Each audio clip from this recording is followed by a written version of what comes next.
Bonsoir, chers téléspectateurs. Je pense qu'il est déjà 23 heures passées, presque minuit d'ailleurs.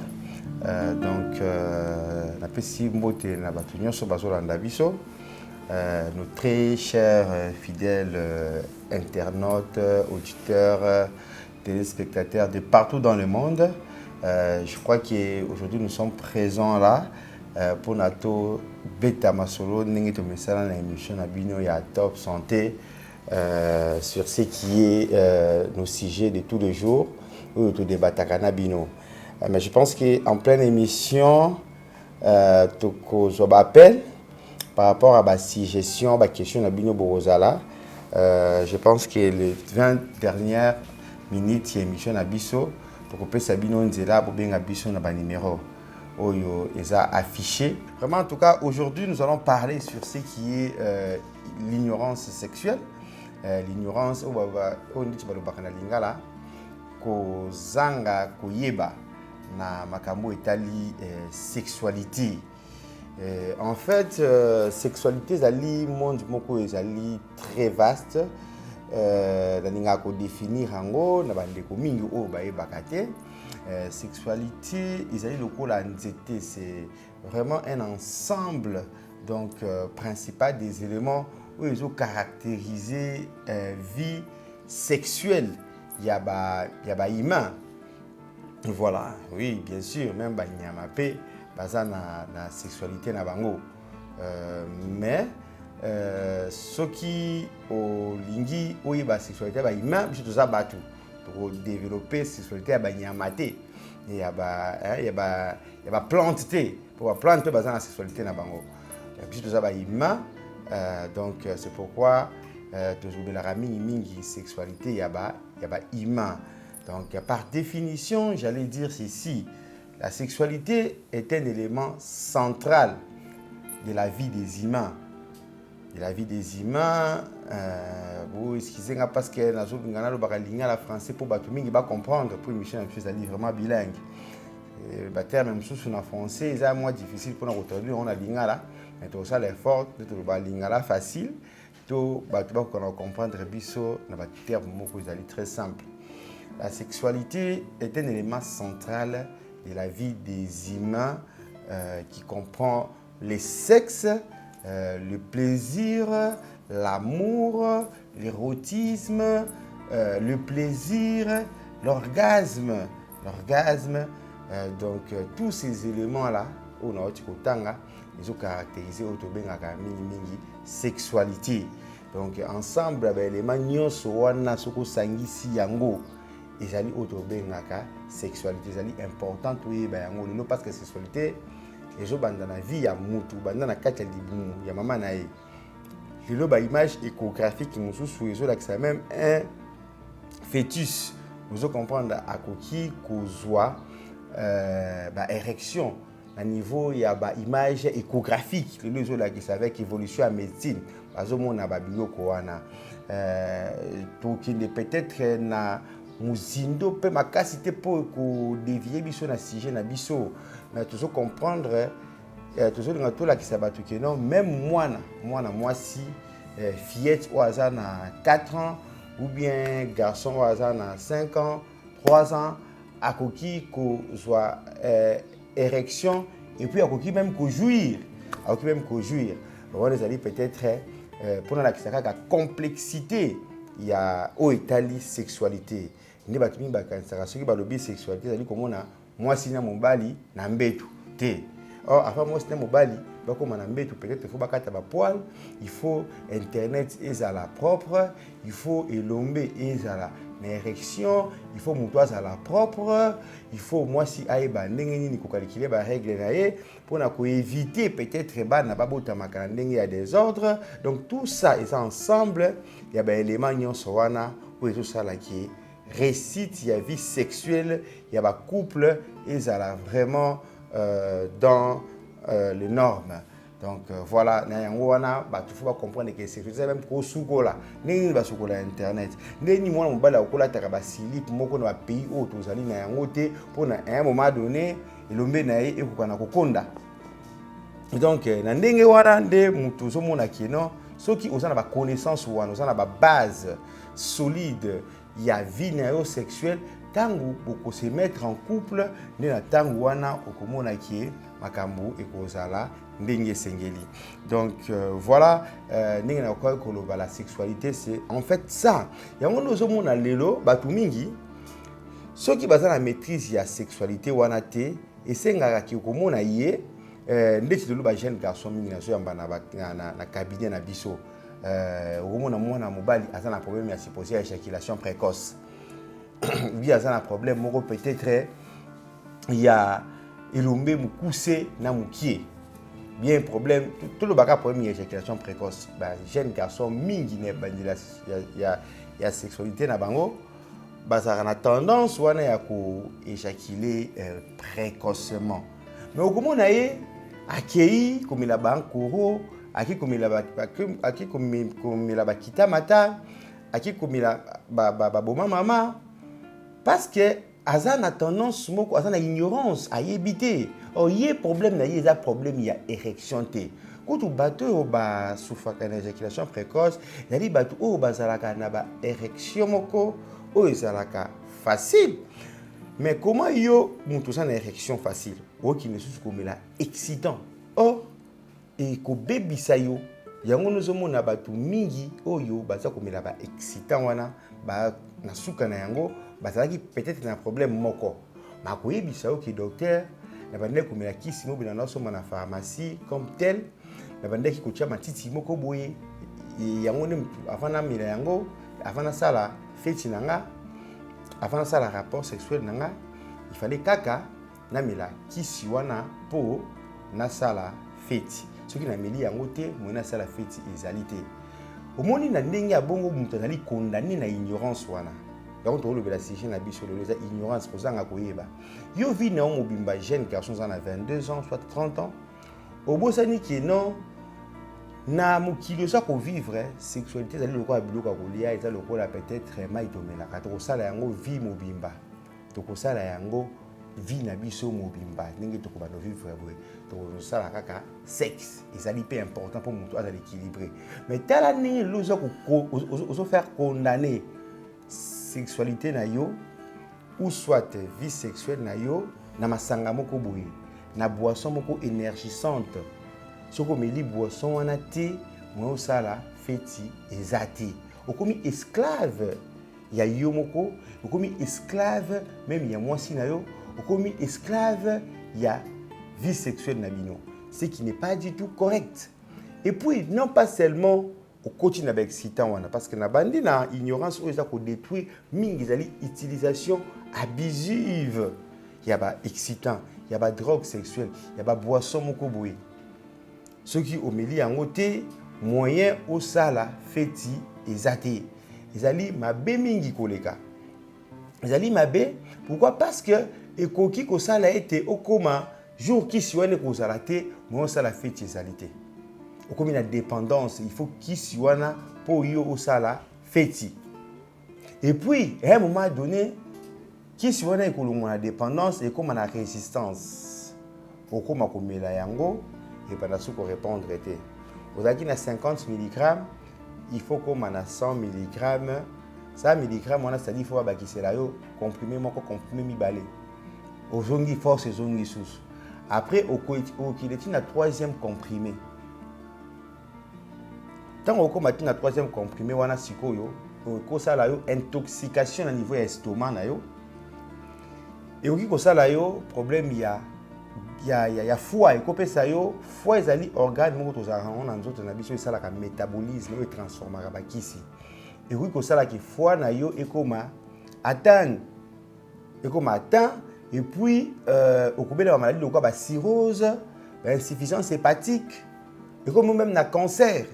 Parce que qui si yo meli bolenge na mobimba même na ki bo papa na yo eleki ebele rien pe ko za la toucher yo muto mela ba ki si la solution ya moderne tout comme traditionnel pour na osala ba rapport sexuel tant ozo melango chaque fois ba rien na yo ezako c'est rendre je dirais difficile pour na ko transformer ba ki si pour na ko éliminer ba ki si.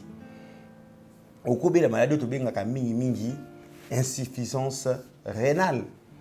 Vous comprenez? C'est-à-dire, au commis moutoumoko, sans qu'on compte crise, nous sommes senti crise cardiaque. Nous avons dit moi si papa vous a hypertendu, vous êtes diabétique, peut-être que vous avez la maladie de cœur. Au commun naka boy moi si vous avez hypertendu, tension mataka mais vous êtes spécialiste à comme la bakisi wana. C'est ça l'ignorance. Au tout ça nous avons interpellé bande na biso. Ceux qui ont moi kokoso, vous avez un problème surtout les jeunes dans le bêta CT ou dans l'éjaculation précoce. Bakisi wana est important pour nabino parce que l'éjaculation précoce est un problème il y a temps. Batu mingi oyo babelaka éjaculation précoce ezali batu oyo baumelaka ndete. Mais okomona bango bazalaka na excitation facile, bango érection eza problème na bango te. Mais comment yo okokende na pharmacie okoluka kisi moko boye na bano batambolaka na yango eza ba excité eza na bato batelemaka te. C'est pourquoi eloko ezalaki important ezali okende na hôpital okoma na hôpital. Je crois que na kopesa ba numéro pour na bato bona sur la radio. Donc je crois qu'il y aura des numéros que je vais donner pour na babenga pour na kopesa pe adresse, il y a pas de problème. Mais je crois sur la TV ba numéro ezana na bas de l'écran. Je crois que beaucoup benga na suka pour te pesa bino ba précision. Donc voilà. Ce qui est important, c'est de venir consulter. De venir consulter de médecin pour mettre en évidence la cause nini ou qui cause la responsable. Il y a un problème sexuel na bino. Au lieu, il y a ça la automédication parce que l'automédication est allé contre-indiqué dans la médecine générale d'abord. Ce qui est classique, ce sont les ABC de la médecine.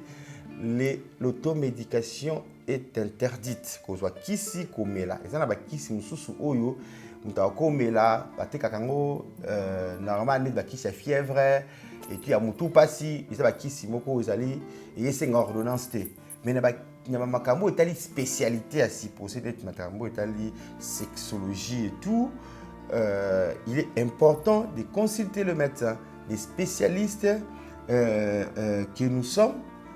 Biso za sexologue tutangi pona toyeba kaka makambo o etali sexe pour to bikisa bato na ba dimension nyonso. Donc voilà, on a bêta qui c'était par rapport à premier point o etali utilisation ya ba excitant. Mutu oyo aza ko utiliser excitant bande ko na nga très bien. Et dans le ko la mutu a chaka choko. Et ça, le mutu a produit. Mutu normal o nzamba sana mukili akopakola te to ba akopakola te. Oko faut ça fier. Nzamba kabela batu mususu mwindu. Nzamba kabela mususu mukuse. Nzamba kabela batu mususu mulai. Nzamba kabela batu mususu pembe. Siko yo ndo zaboye. Mutu azo ko utiliser excitation kwa mutu cha choko. Moi mutu cha choko. Pesa kaka 1 an. Ozo comprendre 2 ans tout au plus. Surtout quand il y a ma casse, ceux qui ont ma casse, au moment où on a peut-être on a ride, un tampon, et comme monsieur, mais bandeli, pourquoi papa Mikolo teinture, oh elanga, oh Mikolo teinture, ah papa pédicure, malam, Mikolo na mon a commis choco, na biso botama boye, famille a pembe, ne ba ko sara ba monsieur bato ba chaka choko, mais boti qui est le temps, boti qui est le temps, t'as un peu sa réponse na ba makambo ebele. Au moins, on a commis poudre, faux de terre. Il y a ceux qui, même bali mususu, na mukili, au senti comme on a faux de terre, comme on a make-up, pour na abomba baride. Et là, le coup, la mouton a tout utilisé, excité, on a bali moko piraté. On a bali moko piraté, on a faux, on a hypocrite. Il y a des hommes qui prennent des excitants, même na kobatama, à qui na toilette à Méli. Vous avez un rendez-vous na copine ou qui est déjà préparé, comme vous n'êtes pas ça étude sur l'utilisation en coro. Pour nous en coro, c'est un produit très dangereux. C'est un produit naturellement et ça n'a pas faculté de l'eau dans le laboratoire. Elle dit quinquina. Quinquina, c'est le quoi on dit qui ça nango kinin. C'est-à-dire, il faut transformer en série, transformation belé pobino pas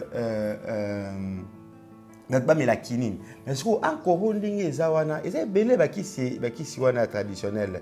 Bozwango na état nango ezali vraiment je dirais initial. Oh ils ont ça là qui est bateau ba utiliser kayango. Ba okomona avandi na yango toute la journée. Toute la journée, je suis à rendez-vous, moi aussi, à 9h, à Tchango Banda Boutou, je soyez. À Rotamboula, na ba chaleur, oh papa, likolo ya loko nzamba pesio likabo, oh côté les mains, oh ko ça la rapport sexuel na 9h, na minuit. Oh ko ça na 4h. Il faut d'embalo aux standard na loba. Mais yo siko il faut recourir na produit wana. O salela yango pona o kokana kosala feti no malamu. Oza mobali moko ozali pirate, ezali malamu te, pourquoi parce que ekosala lokola effet choko sala kana nzoto ya bato bachaka choko. Okomona mutu abongo, okomwasa kokomisa o mikolo oza fort, 2 coups 3 coups, papa mikolo na comprendre te ba masanga. Omela masanga moko boso omeli masanga, excitant bachango biloko na kati na yango. Comme dépendant, ils ont mabé. Donc, à un moment donné, il y a aussi un sous-souté. Donc, choko, ça a choko, chending, nanzoto, à un moment donné, qu'on lâche yo. Oh, lingo, lingatelo, tout le monde a maman moussou, papa moussou. Oh, comme on a comme tout naïf, papa, mais pourquoi ta peau, elle est comme ça? Oh, le papa, aux années, répond après ça, parce que papa, au sala, vit na ou, tu as produit na la jeunesse na ou. Bah, tampo et bétaillot. Maman ba tampon un bétail pour soigner ma cancer pour tout au monde a mutu sous ma beaucoup côté noir ou talier côté bimisi banduta ba belé belé ça malamu c'est pourquoi il faut être naturel. Il faut être naturel. Quand vous êtes malade, il faut être interpellé. Il faut venir consulter parce que derrière cette faiblesse sexuelle à supposer, derrière cette éjaculation précoce, mes frères qui me suivaient, il y a beaucoup de maladies qui sont je dirais, responsable de ces signes, de ces symptômes. D'où, quand vous venez à l'hôpital, nous qui sommes des spécialistes, nous avons cette obligation de vous faire des examens. Nous allons demander des examens. Bien sûr, ces examens-là seront demandés après un examen clinique. Un examen clinique qui est composé de l'anamnèse. L'anamnèse, cela veut dire quoi? Je vais poser des questions à mes patients, à s'y poser. Je vais leur dire, monsieur tel qui pèse à s'y poser 39 kilos, pardon, 59 kilos ou soit 90 kilos, mais qui a 34 ans. Et un monsieur, je dirais Y aussi, qui pèse à s'y poser 65 kilos, mais qui a 40 ans à s'y poser. Deux personnes différentes, mais qui me consultent pour les problèmes de l'éjaculation précoce. Pour les problèmes de l'éjaculation précoce. Voilà. Donc, la procédure sera différente. Et même les remèdes, la solution, seront différents pour les deux personnes qui sont venues me consulter pour les mêmes problèmes. C'est pourquoi c'est un grand mensonge de voir des gens vous donner des produits à la cité, même qu'ici, au Baote que la moutoise a 90 kg, Baote que la moutoise a 50 ans, Baote que la jeune a 30 ans. Même en tant que lelo na kibomoto, nzambe apesi na kibomayele na yo oyo nzambe apesi yo. Est-ce qu'il faut la sexologue, il faut la médecin pour comprendre que ça le kuta. Et ça biloko moko ya courte joie. Bande ko nanga nga na ba camarade nanga ba docteur totanga na ba campus na iniki na pesa mo ba mbote belé donc ba docteur Ibrahim Tsasi ba docteur Yves Lubenga ba docteur Ami Ange na pesa ba mbote. Quand ils ont des frères qui ont des problèmes sexuels, même certains de mes amis médecins qui ont des problèmes sexuels, ils viennent me voir. Ils viennent me voir pour trouver des solutions. Bah ça coûte ba médecin. Bah ça coûte ba médecin, bah il moins autres. Mais le makambuta de société ba ko monanga. Ngai pe na lolenge moko so nga za na problème peut-être na moni ndeti na za na palpitation au niveau du cœur, bien peut-être maman nanga moi mbuya beli que je salue beaucoup. nabenga nga na docteur mais nakoki peut-être à la limite nakomeli mama kisi mais soki komi makambo complication nabenga docteur Ibrahim deni mama aza problème attention so matamakasi moi na ba première soin nakoki ko intervenir. Vous comprenez mais soki komi makambo ya sérieux il faut nabenga ba camarade nango ba cardiologue ba ya otala mama. Vous comprenez nabenga ba camarade nanga ba pédiatre ba otala mwana nanga so asobela. C'est ça aujourd'hui. La science, le développement de ce qui est classique aujourd'hui au 21e siècle. On peut tromper binoté. On peut tromper binoté. On peut faire tromper les ayomoko. Donc ici, quand on éjaculation précoce, ici, quand on faiblesse sexuelle, ils ont un rond-point où il hérité. Ils ont un rond-point gabaté, ils ont un pascalité, ils ont un na ozone te ils en hôpital. Ils en hôpital, il faut bouillir pour consulter la santé, la part des prix. Et le coup, ils sont sérieux. Bazokango ici quand ils sont sortis. Donc venez consulter. Je pense que moi je suis médecin, j'aime pas trop faire des publicités dans ce sens que dans le baka boya pa na ngai te ba hôpitaux ils belé mais bi ki ba sexologue baza mingi na Congo pété surtout na Kinshasa awa je crois na lobango to zaka kamisatu ba clinicien vraiment sexologue beaucoup kende ici ka bo moni bo kende ba consulter bino mais ceux qui vous pesi biso confiance biso za na limité na première juste en face il y a collège Saint-Raphaël. En face à Collège Saint-Raphaël, nous recevons là-bas tous les jours de 8h30 jusqu'à 21h. La première, il mettait vraiment sur le petit boulevard. Donc, au monde va comme top clinique sexologie. Comment vraiment mon cabinet nangai etalanina collège Saint-Raphaël. Donc, ça c'est il y a passerelle. Na passerelle les ali ba pont au gouvernement tonga pour na ba piéton ba kati sakasika ba voiture les canasé top ligue da canasé ya ba passerelle voilà. Donc voilà, on est là tous les jours, même les jours fériés, même les dimanches, nous travaillons.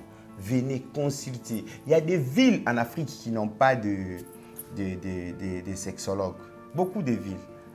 Ataka na Congo Brazzaville, là-bas na Congo Brazzaville, na pesi mbote sur les deux Congo. Je ne pense pas qu'il y ait un sexologue dans la Congo Brazzaville. Voilà. Donc, mais au moins, il y a Kingasani.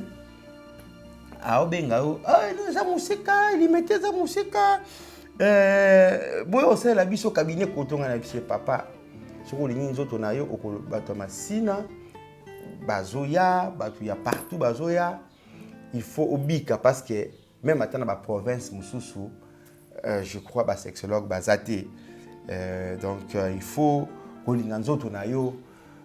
parce que vie est sacrée, la vie elle est précieuse, la vie elle est belle comme certaines personnes aiment bien dire. C'est-à-dire la sexualité ça fait partie de l'équilibre et la vie à moudou. Ce qu'on vie non, ce qui n'est pas rabatou mingi.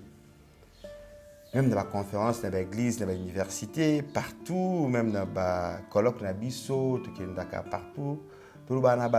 Ceux qui vivent la sexualité naturellement. Il y a des avantages à la vie sexuelle, beaucoup réussi, vie sexuelle beaucoup épanouie.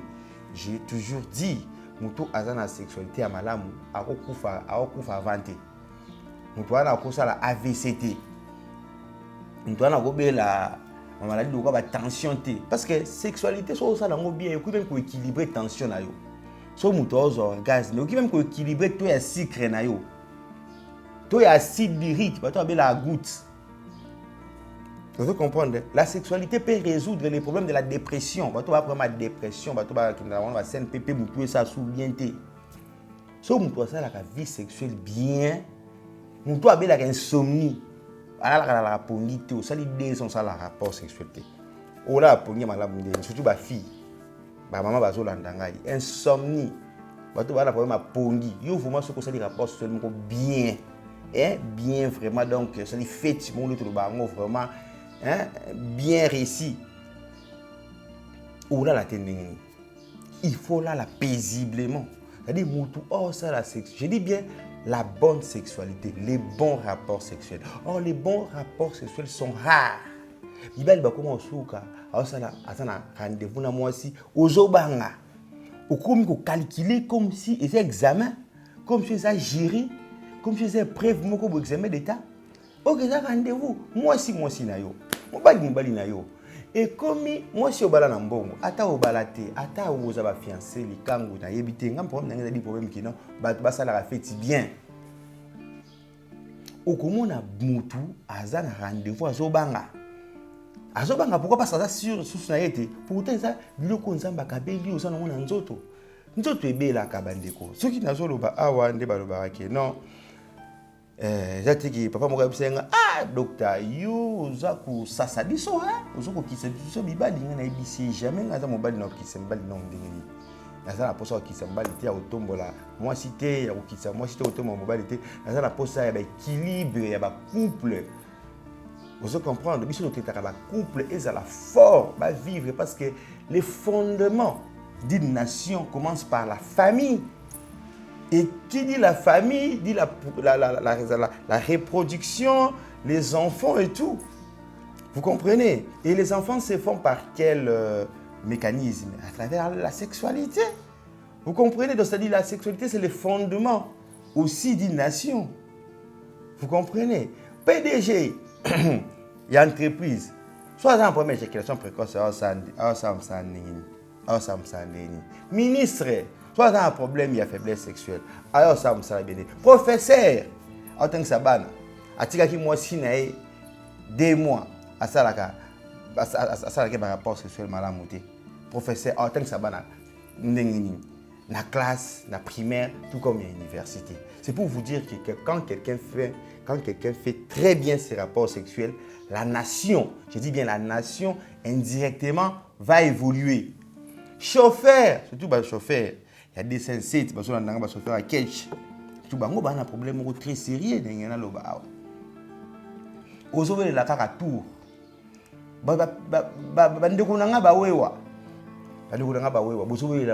Combien de wewa sont considérés dans le docteur Mukongo? Yo so la mbongo, ignorance. Ozo la kaka mbongo, chauffeur la mbongo 4 heures. Oui, tout ça la mboka biso eza pays moko en voie de développement. Nous devons nous battre pour avoir de l'argent. Mais ne cherche pas une chose et son contraire. Yo tango ozo la muka 4 heures wana mikolo nyonso ba mama mapa 4 heures esa misala na bango ton papa osimo na butu tika ngai boye no tekaka matungulu bimaka soki air nini na gambela. C'est comme ça la vie. Mais tant on a un rythme de vie wana bato ba osana ba boulangerie il y a la chaleur à tout moment bato osana ba laboratoire na ba usine. Ce sont des professions à risque sexuellement. Parce que les spermatozoïdes, ils ont des organes la bourse. Il faut la température, isolant na corps. Zamba tellement maïe kabimi ça ba sperme mais on a testicule mba les alibanda ya corps ils alibanda parce que ça la spermatozoïde ça la température où est inférieure la température où ya mukili. Siko yo tango za chauffeur ozana otamo za voiture mikolo nyonso ba bourse na yo vanda nezo chauffeur ça na boulangerie ça na ba laboratoire na ba usine ou ba salaka ba biloko ebele. Vous devez faire des entretiens oza wewa oza na moto tous les jours osali mbongo versement koti oui et koti malamu mais yeba que 2 ans après est-ce qu'on pense à que mon sexuel ou comment muta ba waniko on peut poser comme problème au beti waniko lundi pour nous soucier naturellement il faut samedi ou bien il faut semaine prochaine. Donc cela veut dire que c'est l'ignorance. Yozu kambongo. Papa, yoza mutaba bureau à tout moment. Yozu ngaka mbongo, yoza banquier, toujours avec des dossiers. Dans la vie, yo obanda ba recherche uzaka yo ngaka.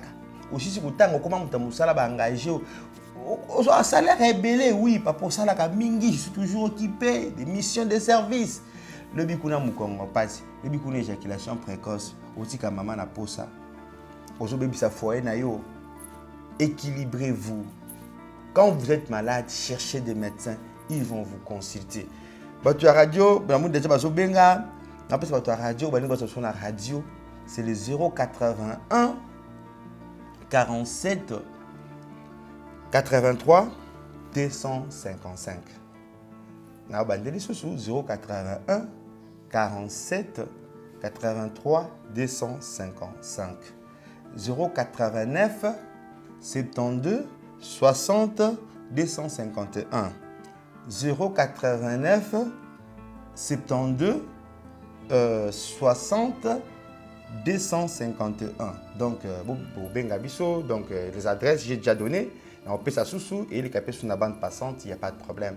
Nous sommes à Limité, à la première, en face du collège Saint-Raphaël. Limité première sur le Petit Boulevard. Nous sommes là tous les jours, du lundi au lundi. Donc voilà, on est là, tous les jours, on est là. Même les dimanches, on travaille. Donc, venez nous consulter pour éradiquer tous ces maux, éradiquer toutes ces maladies qui détruisent votre vie, qui détruisent votre carrière, papa. Vous comprenez? Donc, misala oto sala, mbongo oto luka, suka nango zani, mbongo za pona komi sepélisate, vie, la vie, yelo ki no tala batu mususu. Bavandi na saluer batu bala nanga peut-être na ba hôpitaux, ou bavandi peut-être alité, peut-être la fracture moko boya fémir, batu batana la médecine interne, la cancer, bala na biso siko bata sous oxygène peut-être. Et puis c'est bon bambo tébélé qui est la paix et la guérison et je bango batouan plutôt peut-être hospitalisé des années et des années suite à tel ou tel problème. Vous comprenez? Ce qui peut bimi, il faut bailler que non, toute abstinence il y a plus d'un an. Nous doit salir un an ça la rapport sexualité, il faut à consulter. Batouana peut-être bafandi basala sous fétité. Bazali bloqué, batouana ba prison. La PC va nous la prison moté balandanga mingi je pense avec la PCP maître Massiala le bulldozer moté je crois que kozwa tamo ko que ça la même émission na prison vraiment pour nous sunga bandeko baza kuna bazo souffrir ça 3 ans 5 ans à ça la rapport sexualité. Ils sont des gens qui sont à risque. So ba tona ba bimi. Vous comprenez, il faut ba réussir sexualité na bango. Ba kukana ko consulter ou bazala malamu. C'est pourquoi yo za la santé malamu nzamba pesio likabu ya kotambola. Apesio likambo OK sala musala. Apesio moisi, apesio copine, apesio opportunité, mais vous détruisez votre vie inutilement. Pensez à certaines personnes qui sont bloquées aujourd'hui, qui sont dans des hôpitaux, qui sont dans des prisons, bah innocent pas bazali. Bah innocent bazali. Vous comprenez, mais yo olingi kaka irresponsabilité. Ignorance et là aujourd'hui je vais parler de l'ignorance. Ignorance au balobaka na linga la kikosanga koyeba ezali wa ndambo. Donc ndeko soko lingi vie na yo na lobango mingi vie sexuelle et ceux qui na butu moko te na hôtel ozo sala fi moko rapport sexuel kanisi ke yo ba pesa opété. Oko sala ba rapport sexuel mbula na mbula ba ko pesa ba pété papa. Ozo la gradé te. Et ça la base msusu bima na bango au salela bango diku au salela bango ba meni lelo o babala na bango tumbali misusu ba bosa na peyo batika yo okoma ki yole la otika na waniko na yo waniko kutu pe kutu te donc tele ma pe souté et ba siana ba kenda mais yo tika li o sana vie luka balbi reculer pour mieux sauter o ke di boso pona o s'équilibrer na vie na yo. Moi, il faut être charismatique, surtout du point de vue sexuel. Il faut avoir un caractère. Il faut que tu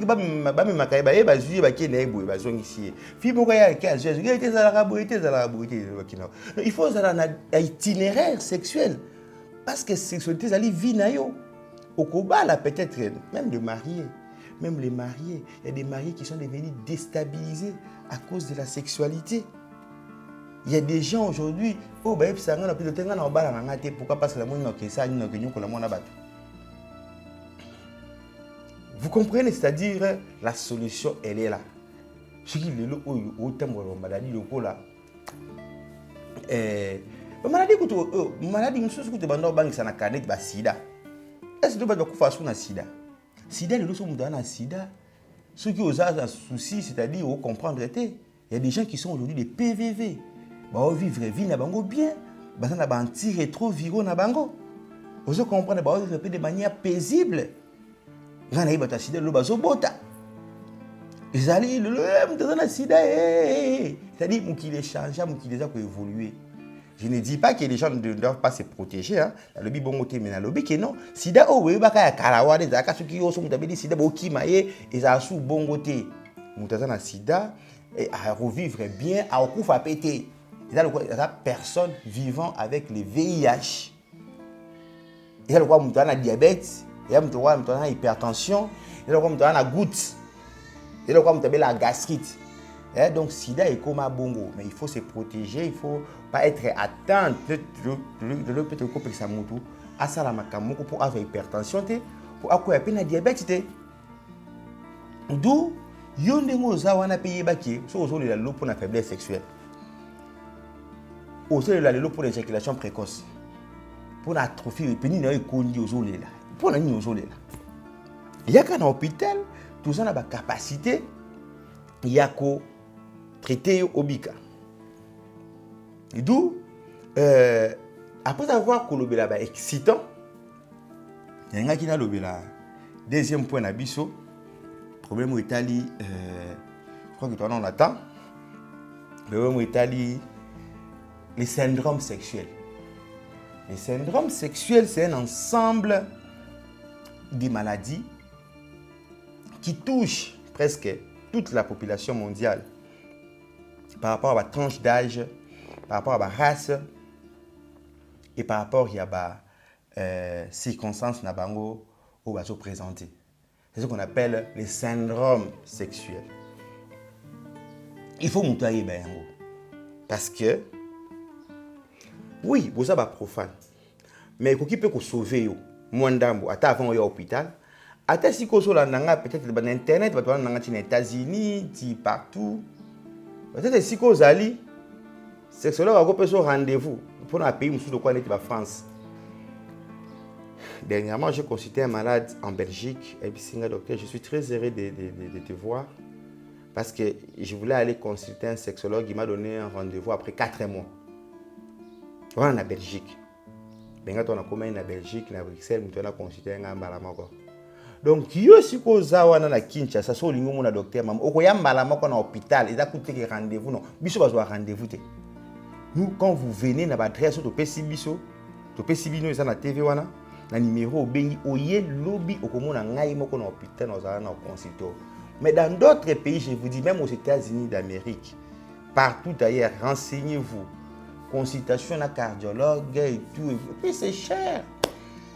Biso tozana biso peut coûter cher si peut-être au benga même pris à consultation to copier ça monte pour certaines raisons la TV. Mais vous avez ce privilège là de venir consulter les sexologues,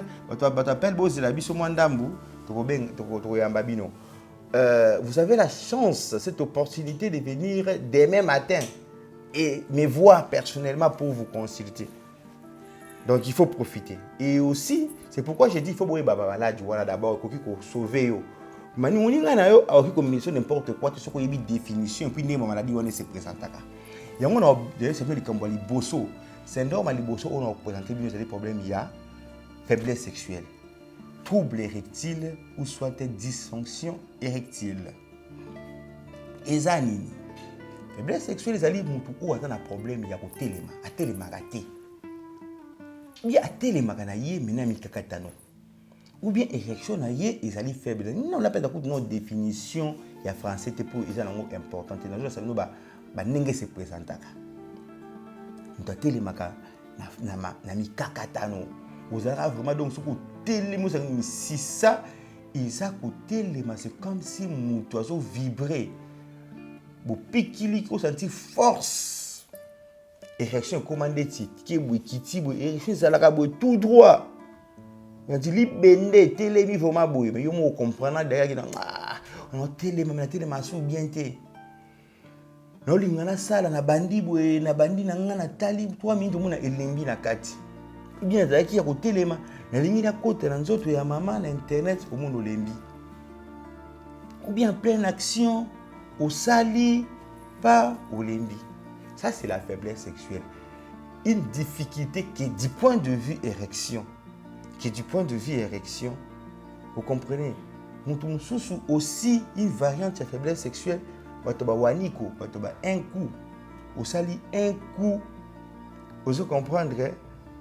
Au tiki maman na posa. Maman za na posa week-end, wana za na chaleur ovulation. Za na basi mususu. Bazaka ba charge. Et ça normal, nzamba sala ebongo, olingae. Vous comprendre? Aza na choité, yé fois tonne na 3 coups. Il faut qu'il y ait 2 coups. Baba yo suko suka na waniko na quartier 1 otika na ngoka moko wana. Soko beti yango donc il faut ba réanimer yo butu wana ko enke yo sambwe. Mtoke lobi ngayo. Basa yango nini yango boye papa. Nzoto ya yo moko. Vous comprendre ba comment réanimer o nini ba fiba rien. Ba sala boye rien, ba meno na salon tout un moment boye rien. Waniko, otika kala waniko. Vous avez 4. Donc vous avez 4, 3, qui ne qui ça la raté. Oh, mari de nuit. Vous comprendre? Oh, peut-être la fille moi c'est abatou. C'est pas croyance, pas fausse croyance. Les problèmes sexuels, nous les sexologues nous disons, ont des causes d'abord sexuelles et ils ont d'abord des résolutions aussi sexuelles. Arrêtez de tout mélanger.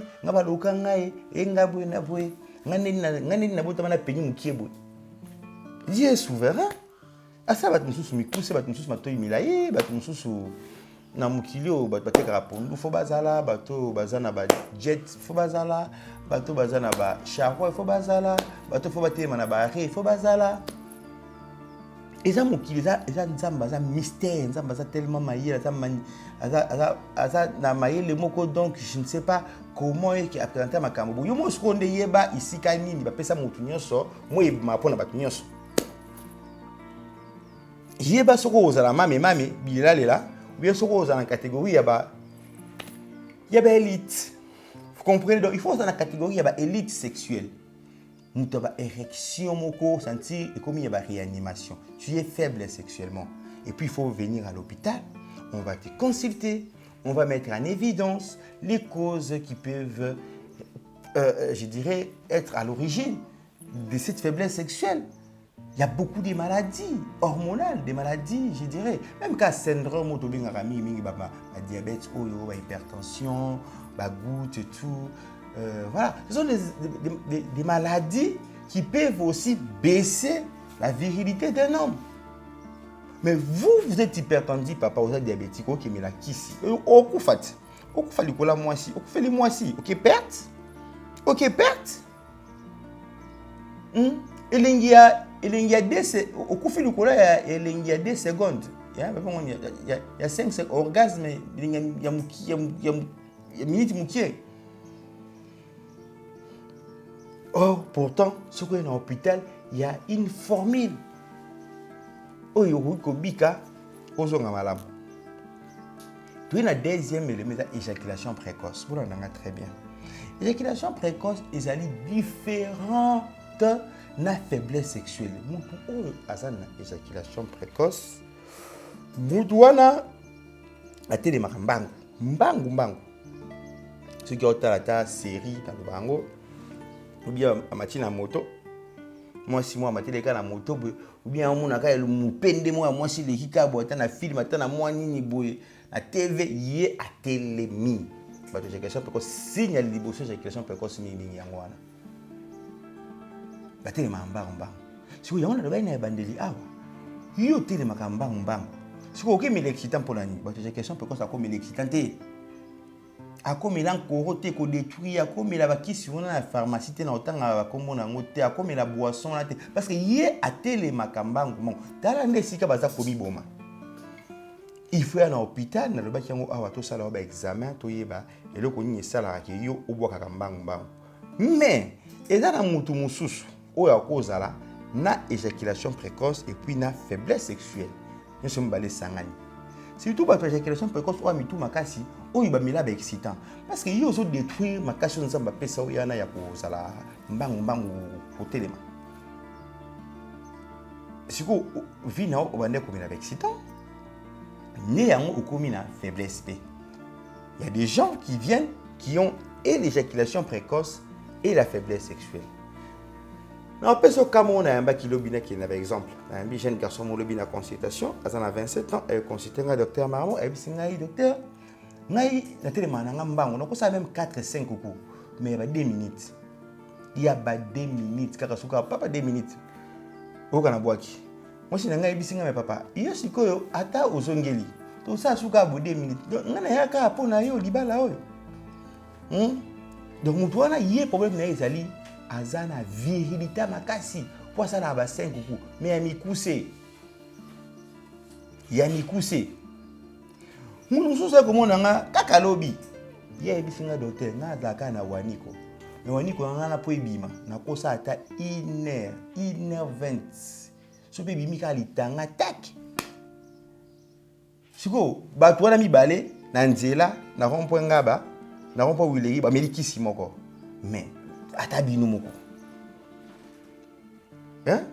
Mutu na yebisi nga yeka waniko mais waniko na ne sala ka 1h du temps ou bien 2 heures, c'est tout comme peut bimiter. Il y a un problème d'éjaculation retardée ou absence d'éjaculation. Donc ça diagnostic différencié dans la réunion, na sexologue docteur Blaise Ntingi, docteur Christian, docteur Ladi, à Paris, na PCM Mouteming, docteur Ladi. Donc voilà. Et cause d'éjaculation rétrograde, tout ça là, diagnostic différencié. Au cours d'un problème au niveau prostate, au niveau vessie, au niveau rein, au niveau testicule, mais yo encore kita mata boma mama na ba kisi na pharmacie oh ben bien ba otekela bino papa au milingité et comprendre eloko eleki tika ezate tika comportement tika ignorance et ça malamuté yaka ko consulter là c'était l'éjaculation précoce. Troisième élément dans kolobeda problème il y a atrophie à pénis bato basa na pénis mukuse nda mukie omoni eza na bato mususu basi surtout loko na pesa conseil na basi wana corpulence extérieure ya moto apparence extérieure ya moto ekosa abinote o mibala mikie milai bazaka na belombe ya minene mibala libunene ngai elombe ya munene na mona na vie nango malade na ya nango. En tout cas, il y a un problème na basi. Mutwana il mesurait je pense 1 mètre avec qui mutu moko boya bandundu. Avec qui mu cousse je vous dis do atana elombe moko tonga bimisa ki yango na ebisi OK to traiter to yesa ngo mu cousse na mukie. C'est-à-dire ba tususu ba botama bongo. Il faut l'avouer ba tususu baza bongo. Faut comprendre asa neti uta musu ba basketteur américain baza na ba Taïwan na ba tomilaya bongo pour na mona nzele za rare. Il y a de ces personnes comme ça qui ont des pénis milai abotama bongo. Nous soupé dans la pénis na mukie abotama bongo. Vous comprenez?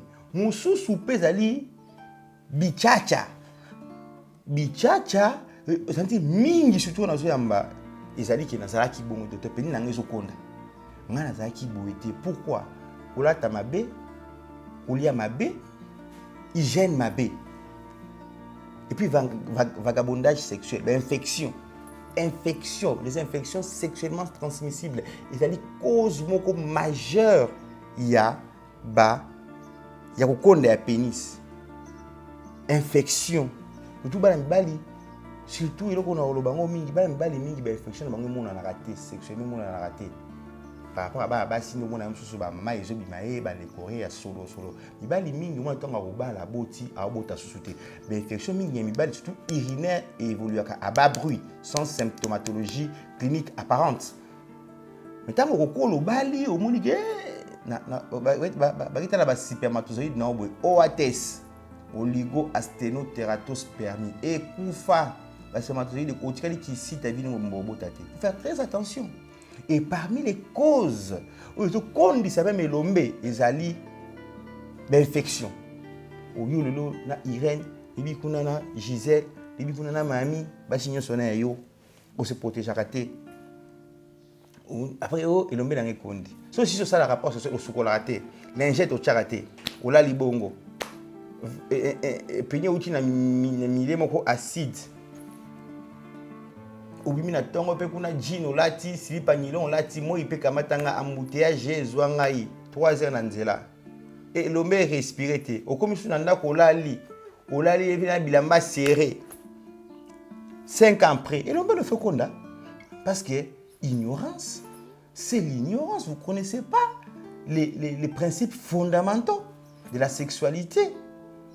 Vous comprenez, c'est-à-dire mingi ya batu elombe kondi nazaki boité docteur elombe na kondi nyango. Oui certes, il y a aussi des maladies organiques dans autres amoute ba diabète, ba hypertension parce que hypertension c'est maladie moko boy oyo makila elombe ndenge za la elombe ndenge comme amunene wana bande ko boti kana expliquer bino ko tanona na moi science ndamura ezali ceux qui mutu na érection érection ezani érection ezalaka ndenge za pénis ezalaka ndenge ikomaka la mu ppt ezala makila mtiaka na kata peni ndenge nzamba sala so mutu asa excité atiki kolia alinga bimana mwasi ba organe mingi ya nzoto neti cerveau neti foie neti cœur o regorgera makila mingi elongwaka makila etika makila bimana ba organe wana cerveau on so mutu asa rapport ako banu sa ba calcula te pourquoi parce que cerveau makila ebima et na niveau apeni makila estomac ntako quand même sunzalami atanzale bando sala so bando sala rapport sexuel mo kanzale parce que estomac makila ebimi na kati estomac makila ebimi na niveau ba rein ebimi na niveau ba cerveau et qui na niveau ya périnée et qui na niveau ya périnée après elombe ko bendango à travers ba corps caverneux vandi yango nde makila ezalaka wana érection comme makasi nde érection ya kakabongo. Si vous avez la tension, la diabète, ou makila na ye, un problème de cholestérol, un problème de bélé. C'est difficile que mutuana azalana érection ya malamu. Et puis ceux qui ont continué bongo micronion sur la vie na ye, elombe na ye kokonda. Elombe na ye kokonda. Voilà le bika maladie ya makila vasculaire. Et puis c'est aussi ce qu'on ba nerf. Batou bata problème ba nerf. Batou va problème ba muscle, batou va problème ba muscle, batou va polyarthralgie, ba rhumatisme, batou va maladie musculaire. Vous comprenez? Donc toutes ces personnes là, à un moment donné, c'est pourquoi beaucoup de gens vous disent que non, le terre l'homme est condi. Mais ce que je vais vous dire, vous rassurer cette nuit, batou batou dans partout que traitement est l'homme ezali. Pour tuer sango moulaï na munene ezali. Même ceux qui ont bongo, même ceux qui avec le temps ayé bongo, il faut y aller à l'hôpital. Ceux qui sont mis sur internet, ils ont le kuta. Il y a une conférence, il y a une église, il y a une pharmacien, il y a une parole, il y a une non. Qui c'est ça qui si mon côté et ça qui l'homme moulaï na munene. Papa mon gars lobi nanga, tant on appelle ça parole. Le lobi docteur ou avant dit pembe nywana. Il y a le bar à la TV qui est le meilleur kamulaï na munene ngana biché oui pharmacien ou avant dit awa aza scientifique aza mutamayele akosibinote ils a kisi moko te na mukili o ba pesa o yango moko pomade et ça peni mulaï na munene ezalaka te il faut bakisi ebele un ensemble c'est un traitement ngana biché oui pharmacien ça a raison il faut qu'on associe. C'est-à-dire, il faut aller à l'hôpital. Donc, on est à l'hôpital. Papa, nzela oyo bakosala soki monsieur Fabrice na monsieur Papi ba ko mona ngai. Na koyesa elombe na bango mulai na munene ndenge moko te.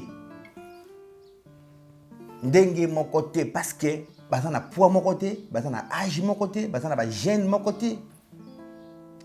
Bato bateta diabète. Est-ce que tu as diabétique ni so comment ndeko na diabète soit mais la kisi nini o nga la glycophage mususu nga la daonil bato ba la tension butu na bango bandeko na ngai est-ce que tu so la tension mais la kisi moko bato ba la maladie cardiaque ba cardiopathe ba la kisi moko bato yo bato ba la sida même Mais la kisi moko. Et bien, on regarde pour elombe ya moulayi na munene bino na internet. Ba ote que la bino kisi moko. Ils ont les questions défilé. Ah, te lelo bakoko sabino na niveau te. Bakoko sabiso na kala. Lelo te. Soko lingi elombe no ya moulayi na munene faut na hôpital. Bako sala yo ba examen ba kisi c'est belé. Nous avons plus de 100 gamma ba kisi où ça destiné pour ça pays moulayi na munene. Plus de 100 gars. Et puis, traitement ça na ba kisi te ça na ba pareil. Il faut faire associer. Et l'homme est un musclette. Et un musclé. Il faut localement qu'on agisse. Qu'on agisse. D'abord, tu agis à niveau, il y a prépice. Prépice, c'est l'enveloppe où il y a donc, même si tu vas la chirurgie. Non, on ne fait pas la chirurgie. Tu passes là où tu es. Mais tu as ici, pareil. C'est possible. Papa, tant que tu ne verras pas de sexologue, c'est un traitement qui est très, très sérieux. Le traitement de l'allongement et de l'agrandissement du pénis, c'est très sérieux. Vous comprenez? Au Internet, qui ça dit de là? Déco. Au Canada, si vous mettez ça, vous la comex naïe. Azo sa comex naïe, azo teka. Vous comprenez? Teka pomade naïe. Yo quand c'est l'homme où il y a mon nene, et l'homme où il y a un désaboué. Et il y a mon nene la pomade mon robo, il y a des gars, la type mon robo au pacoli, et l'homme est mon nene. Ça qui va passer sur tonga, sans que ça va examen approfondi parce que la formule elle est différente selon mutu na mutu. Ndeba ça la pour na mutu X, elle est différent. Ndeba ça la pour na mutu Y. Mutu na mutu ata deux vrais jumeaux. Moi j'ai déjà eu à traiter deux vrais jumeaux. Je vous dis bien, mais procédure est différente. Donc, sur l'ingé elombe na et à moulayi na munene, il faut venir consulter à l'hôpital et koya munene na moulayi okoma mobali moko standard. Mbali moko standard wa ko sala ba position nyonso ndenga lingi sans pour autant akukana ko zala je dirais na déséquilibre moko boye na basi. Donc voilà. Je pense que j'ai suffisamment parlé. Na kopi ko faut pas l'appeler banabasi na makambo itali sexualité parce que banabasi na bango mingi awa ke bango bazana na problème mingi te. Mais problème basi mingi za mingi frigidité. Basi bazana problème il y a plaisir. Il y a des femmes comme ça pour na asa exciter ça problème. Ba charge et le bien lango doté Ibrahim Mitsasi. Et à basi mon souci on a toujours bandeko ça facile il y a cause une excitation facile basi pour le capé comme ça là pour ça capé papa hein charge mingité parce que elombe ça na garantie que elombe ko télé ma vie mobimba mais internet dans le bango internet etikala pour lele eza vie mobimba internet ala ko la pota ba mabo excuser ngai pota wana atande ngi kanga makate e kanga makate isa nango bongo. C'est pourquoi maman yo pesi ko zali kulinga to zala trop caprice on mi bali mingi susu pe aboya bino akima bino yo benga mbali mususu fouteur mais kuna benga ka professionnel. Pourquoi? Parce que ça oza kozanga koyeba luka oza kana orgasme facile luka mobali te il faut 20 minutes pour boaka pour yo boaka plutôt pour yo atteindre orgasme. Donc il faut les 30 minutes, il faut vraiment quitter ma belle et si mangana no boy, je n'ai pas no boy, bona boy. Fibangai. Ah papa. Est-ce que mais et puis il y a na basi mususu abo kimbala moka baye sili. Mususu pour mona a jouer sakate. Pour na za l'exciter donc mbala lobelaki eloko moko te. Donc plaisir et la kate y a dérangement. So on va la singulier sexe et ça dérangement. Ils a ni nyango bloko yo. Maman, sexe. Nous n'avons ngana kawana bilo muna kino bloka nous zo ngana donc ça ça dit que non maman la mozo sala mais ko biki sa yo sexe ko biki sa yo na maladie belé. Des intoxications zoto. D'où les femmes frigides sont des femmes qui ont du mal à être excitées ou soit du mal à atteindre l'orgasme. Nous sommes en salle et qui minango. Et qui ce sont des maladies qui gardent, ce sont des signes plutôt qui gardent beaucoup de maladies. Et ça malade, cause ni melio, makambuana mama ozolandanga. To ça ba examen to yeba. Pourquoi aux alaka bongo?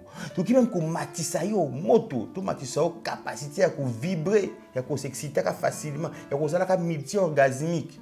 On moko ko consulter na yebise mama yo zonga, vous avez un problème té.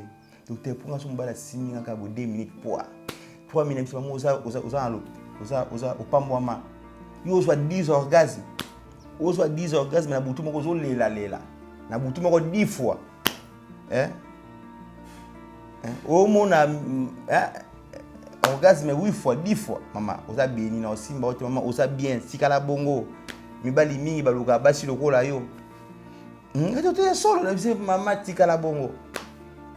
Vous comprenez? Les femmes qui ont ces problèmes-là, il y a fragilité, pour pas jouer, c'est difficile, venez consulter. Il y a aussi ce qu'on appelle la dysparénie, vaginisme.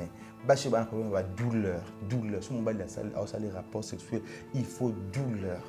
Il y a la dysparénie d'intromission. Il y a des présences. Il y a des salles qui passent. Il y a des salles qui inverser. Qui passe douleur. Il y a des salles qui vaginisme. Il y a la dysparénie. Ce sont des problèmes suite à un accouchement. Il y a un avortement. Maman. Avortement, césarienne, infection. Il y a beaucoup de maladies qui peuvent expliquer ces choses-là. Si vous avez un libongo, vous avez un baka. Oh non, qui baka ngo sala boye. Kena maman moko ya zandu ba pesi yo moni faut sukula na maya boye. Faut taka dongo, oui chape lumba. Chape tangawisi. Non. Ce n'est pas bien. Nous autres ça sacré. Vous comprenez, vous avez un mingi crédit, méga aux angakate, kabelo ya cher, il y a $500. Ce qui ni nous sommes répondre à mon sexologue ou consulter médecin, gynécologue, c'est tout un problème. C'est pourquoi je vous exhorte de venir consulter à l'hôpital. Vous allez être traité, les couples, vous serez, je dirais, guéris et vous aurez une sexualité épanouie. Donc, merci. Je pense qu'il y a des paramètres tout le balelo sur les syndromes sexuels. Et puis, problème, il y a ignorance. Ignorance, c'est ma couple mingi. Papa Patrick appelle Sabiso appelle dans quand même appelle Mwandambu pour nous expliquer bandeko ndenge nini toko répondre na ba suggestion na bango. Appel à Liboso et au quota. Donc, je crois, je vois. Docteur Marmont. Oui. Bonsoir. J'aimerais premièrement vous féliciter pour votre émission. Je vous ai toujours suivi, mais j'ai un problème. J'ai un problème. Oui. Nde naza boye na fandaka na monga fula. Kombo na ngai Arnaud de Kasongo. Oui. Voilà, naza na problème moko ya liboso, naza na difficulté à ko sala la ki na sala 2 coups ou 3 coups. Voilà ce qui pendant mes rapports sexuels. Mais na sala na coup moko, mais liboso bandai ko tenir pendant longtemps. Mais si ko na komi na problème, coup wana moko na bandai ko sala pendant longtemps même, na komi na problème yi komi précoce. Ça veut dire quoi? Nazo koumela sous-souté na kouana avant ezaki na bandai koumela nango, mais maintenant là na zoumela les sous-souté, donc na comment ça là na problème lokola ya éjaculation précoce. Voilà. Et en plus de cela naza na problème ya grandissement ya pénis na ngai, donc naza na besoin pénis na ngai na on dirait ezo konda, donc voilà naza besoin d'élargir un peu pénis na ngai, donc na éviter. Quels sont les moyens ou comment est-ce que vous pouvez me proposer d'entrer en contact nabino pour ceux qui osent, est possible de trouver une solution par rapport à Makambouana. En tout cas, merci beaucoup. Merci beaucoup Ndeko. Narandio Malamu. Il y a radio d'abord numéro. Tout ça à 081 47 83 255. 081 47 83 255. Tout ça à 089 72 83 pardon 089 72 60 251. 089 72 60 251. Voilà pour la radio, hein, parce que tu as excusé, bicho, parce que nous avons besoin de bicho, na bateau, na train, na taxi, c'est tout. Donc, va taper na posé à Kokota en ligne. Papa, tu connais un bicho, donc on a qui koloba na yo, et ça dit qu'on a trois problèmes à la fois. Il y a de ces personnes, même dans la majorité des cas. Si 70% de bateau bazoya ko consulter biso mingi au monde ba un problème nyonso wana ya sangisi na éjaculation précoce parce que lobi ki azo mena sous-souté papa sangisi sous problème ya abi puis ba ko télémané comme problème azaka na 4 coups soka de la tirika na moko et puis pa moni lombe na ekondi et donc on a koyebisa bandeko peni oyo eza ko fonctionner malamu te peni oyo eza ko fonctionner malamu te suka na yango ekokonda c'est une théorie simple de la biologie qui est la fonction crée l'organe. Un organe qui ne fonctionne pas s'atrophie. C'est-à-dire, et loko oyo esalaka malamu te ekondaka. Donc ndeko la pêche adresse na biso toza na limité na première rue en face ya collège Saint-Raphaël. Limité sur le petit boulevard, on a boulevard, petit boulevard. Dans un ça coûte même pas numéro ni avenue parce que tout ça na boulevard tout ça na so on comme na collège Saint-Raphaël total ali na yango passerelle ezali correlier cabinet na biso na collège Saint-Raphaël bakoma top clinique sexologie. Nous sommes là tous les jours de 8h30 à 21h. Donc so lingo so biso yaka isika wana au mona docteur Mamoyi mo consulter ndeko na ko de bako ça soit appel mususu tozo bandeko voilà. Oui. Bonsoir docteur, je réponds au nom de Merveille Chari Kamwanga. Je réside à Bandal, sur l'avenue des Cannes. Donc il y a longtemps que je suivais votre émission à la télé. Vraiment, à chaque fois, j'observe votre émission, je vois vraiment chez vous, il y a du sérieux. Et je suis étudiant, je fais des relations internationales à Kenya. Donc, le problème est qu'à chaque fois, je constate un peu des anomalies, quoi, sur mon plan sexuel. Mais il me faut peut-être de venir vous voir de vue comme ça, vous expliquer de cela. Ouais. Toutefois, docteur, je suis très content de vous contacter, de m'envoyer plus de précisions.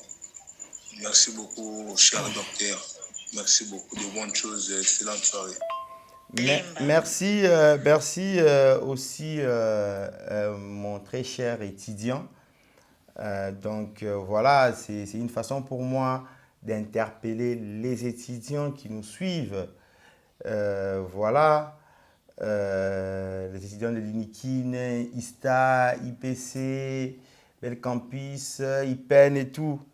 C'est vous qui allez gouverner le pays. Les étudiants sont l'avenir d'un pays.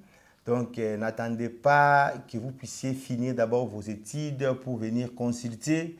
Nous sommes là pour tout le monde, même le pauvre, les chômeurs. Il y a un prix forfaitaire pour des personnes qui sont démunies. Nous sommes, je dirais, une fondation qui travaille en collaboration avec des organismes internationaux. Donc, venez consulter. Vous ne serez pas déçus. Donc, je vous ai dit que nous sommes là tous les jours. Je vous ai donné des bonnes précisions, messieurs. Nos numéros sont là sur la bande passante. Vous pouvez venir, nous sommes là tous les jours de 8h30 à 21h pour toutes vos préoccupations sexuelles. Voilà, merci bien. Alors, docteur Marmo, bonjour. Bonjour, madame. Oui, tozana mobile nanga awa Oui. mobile nangai alanda traitement na hôpital na bino azalaki na problème ya peni mukuse na munene muke sikoyo aya ko se faire soigner na hôpital na bino na novembre 2022 tango ayaki azwaki pe traitement abikaki akomi munene mulai sikoyo peni wana nazokoka yango te mpo eza munene mulai makasi soki apenetre na kati na ngai nazoyoka mpasi libumu mpasi nazoyoka na matoi ezokangama ngai nazokoka te yango wana toza na ye awa azoseka toza na ye awa nazoluka tozonga na hôpital na bino mpo bodiminue akoma mwa muke na mukuse mpo akomi munene makasi akomi mulai na akoka te tozonga na hôpital na bino mpo bosoigne botraite ye adiminue akonda azoseka aza na bamakango libanda mpo ye azosepela na mulai wana munene azoloba esala ye bien me ngai personnellement mwasi na ye nazokoka te docteur tozoyokana na ye awa ata zoboya tokozonga na hôpital na bino mpo bodiminue ye akoma muke na mukuse mpo nazokoka te mpo soki apenetre ka na kati na ngai esala nga mpasi naokoka te docteur. Merci mama nayoki yo na kati mpo na bato mosusu bakota pe eloko na koloba ezali ete mama biso tozali hôpital et puis papa il faut pas kozala égoïste mais il faut bozonga na hôpital tangu bato bayaka mpona bayesa peni na bango mulai na munene c'est pourquoi tonga consulter aussi topesa baconseil papa ya mosusu azalaki na baposition mosusu abanda osala otongo azalaki na elombe na ye mokusu ezalaki mokie mais tangu ekomi mulai na munene il y a des positions. C'est pourquoi je vous ai dit ici que la sexualité c'est toute une éducation la sexualité. So besoin na hôpital en tout cas comme tu es ça qui on da munene na mulai en tout cas ça toki su ko kitisango te. En tout cas vraiment maman na ebisio et kozala vraiment pratiquement impossible pour le moment na ba donner toza nango poto kitisa yango lisusu. Toko kitsango lisusu te soki to esaki yango mulai na munene. Mais toko lakisa bino des positions, des postures, de conduite, des comportements qu'il faudra adopter ndenge peni na ekomi bongo. Vous comprenez dans la position soit cause parce que yo tant boyaki certainement peut-être yo posaki na posé ya mulai na munene. Vous comprenez madame? Donc mais venez à l'hôpital rentrer papa peut cause l'égoïste était ko sekate ne maman lobi ozo seka eza mala monter pour maman zo kapasi siko utilité à rapport sexuel lango za susunini pour maman komoko kapasi.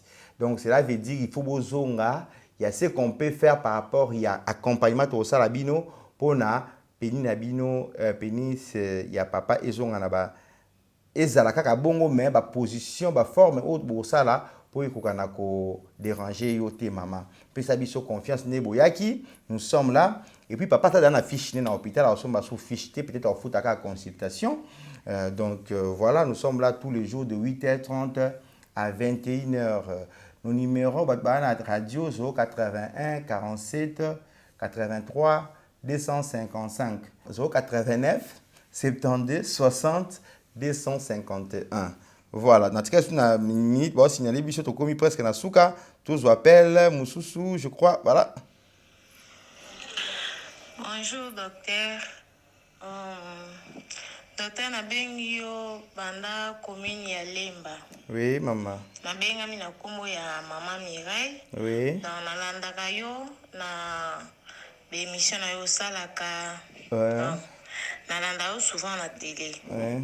Sikoyo nga pe naza na foyer na ngai nakomi na ba problème. Ça fait 5 ans naza na papa donc nazobota te nazo sentir pe papa te sentiment penza ya nzoto ezanga te ata bofani na papa ozoyoka eloko te zemi pe ekangamaka te mais na ndenge nazalaki liboso ezalaki boye te donc nazoyeba te epa na bino soki bokonsultaka pe couple ou comment. Merci. Ouais, maman, merci Nalandio. Tant et comme moi, mbilinga. Tu considères ba couple peu, même problème à Kobota. stérilité, ndenge tu as un problème, il y a fragilité, il faut qu'on y aille à l'hôpital, puis ça biso confiance. Nous sommes là tous les jours de 8h. Tu appelles Bozela, pardon, téléphone est à pété awa. Donc, là, expliqué maman, nous sommes là tous les jours de 8h30 jusqu'à 21h. Venez nous consulter, donc vous ne serez pas déçus. La Top Clinique, c'est une clinique qui est spécialisée qui est pour des problèmes sexuels. Je vous ai dit ici, des gens qui ont des problèmes de l'éjaculation précoce, faiblesse sexuelle, elombe, konzi, komi, mukuse, mukie. Nyonso wana boya, problème il y a infection, problème il y a kobota, donc on va vous consulter. Mais je vais prendre juste un dernier appel parce qu'il nous reste que 2 minutes, on me signale par la régie. Donc voilà, le dernier appel, il est là. Bonsoir, docteur Marmont. Je pense que c'est ça votre nom. Oui. Voilà, bonsoir, docteur. Je vous ai toujours suivi. J'aimerais vous poser un problème. Donc, comme on a Patrick Karawa, na fandaka na Gombe, voilà, na problème et éjaculation précoce. Voilà, na meka kosala babiloko nyonso tu bankoro wana na cha na meka na mela bakisi o baviagra o banini, donc nakutana bakisi ya bokoko. Mais le problème là est kendaka, mais omonaka après tamoka mukie omonaka ezongi. Vous comprendrez. Donc le problème persiste toujours. Donc, comment est-ce que nous pouvons atteindre la solution parce que nous avons que lignée où nous ça na banzela où nous c'est ça quand même que nous avons la solution d'une manière pour la vie quoi, pour d'une manière pour la vie, pour la guérison pour toute la vie. Donc voilà, il y a un qui n'a contacté donc ceux qui n'a pas ça nini pour aider en tout cas pour le docteur dans un problème sérieux. En tout cas, donc voilà, na kota kaboué, na koti, au sentir que vous avez posé à moi si, mais voilà, éjaculation est toujours précoce. Donc en tout cas, merci beaucoup, docteur. Oui, merci mon frère Tokomi Nasuka, je pense dans son appel mon côté. Ndeko bien do lobby. Yo moko lobby bien qui au mécanisme surtout ba éjaculation précoce bolandangai. Éjaculation précoce qui signe ce oyo komela. Yeba yango ekobi qui sur éjaculation précoce. L'éjaculation c'est un réflexe. On doit travailler sur le cerveau, sur le dos et sur le pénis de manière locale. Vous comprenez? C'est-à-dire qui si ozo mele c'est-à-dire qu'apona temps et puis ko bebisa yo. Abe yango na expliquer comment on est bandeli awa. Éjaculation précoce, on doit faire intervenir des appareils pour donner à une personne le consentement de son éjaculation. Vous faites des rapports, ce soit de manière épanouie, de manière responsable. Vous pouvez régler, gérer votre éjaculation. Faites des rapports sexuels avec l'autonomie, une autonomie du point de vue timing. Vous vous dites que non, ok, je vais éjaculer après la 22e minute. C'est à vous de le faire. Et je vais éjaculer après la 14e minute et si ma femme arrivait à jouir 3-4 fois. C'est ton problème.